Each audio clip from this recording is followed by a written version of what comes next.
अहिले हाम्रा गाउँहरू बस्तीहरू खाली हुने गइरहेका छन्। बुढाबामा स्वास्थ्यको लागि,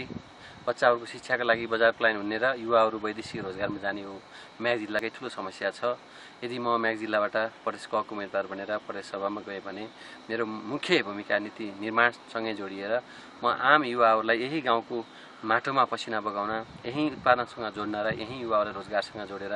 म्याग जिल्ला पनि आफ्नै गाउँलाई सहर बनाउने, आफ्नै गाउँमा पूर्वाधार विकास गरेर कालोपत्रे, खानेपानी, शिक्षा, स्वास्थ्य, रोजगारसँग जोडेर एउटा सुन्दर जन्मभूमिलाई नै कर्मभूमि बनाउने नीतितिर युवाहरूलाई म उत्प्रेरित गर्न चाहन्छु। प्रदेश कको उम्मेदवार हुँदै गर्दा एउटा युवाको हिसाबले म्याग जिल्लाका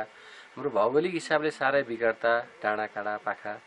सँगै हाम्रा युवाहरू आज वैदेशिक रोजगारको लागि म्याग्दी जिल्ला छोडेर विभिन्न देश पलायन हुने समस्या सँगै म्याग्दीमा पटक पटक निर्वाचित हुनुभएका सांसदहरू मन्त्री हुनुभयो प्रदेशमा सङ्घमा, तर म्याग्दीका यी प्रकृतिका प्रचुर सम्भावना, पर्यटकका धेरै सम्भावना, धेरै रमाइला गाउँहरू हुँदाहुँदैन आज गाउँहरू यसरी खाली खाली भएका छन्।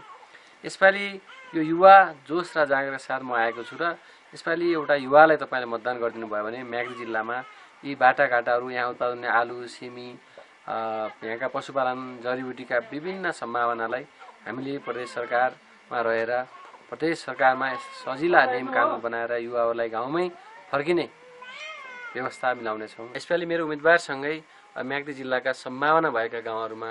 उत्पादनसँग जोड्नका लागि युवाहरूलाई गाउँ फर्काउने मेरो मुख्य अभियान रहनेछ। फर्काउने अभियानमा म प्रदेश सरकारमा रहेर त्यही खालका नीति निर्माण गर्ने र युवाहरूलाई गाउँमा आएर आफ्नै जमिनमा पसिना बगाउने वातावरण सिर्जना गर्नेछु।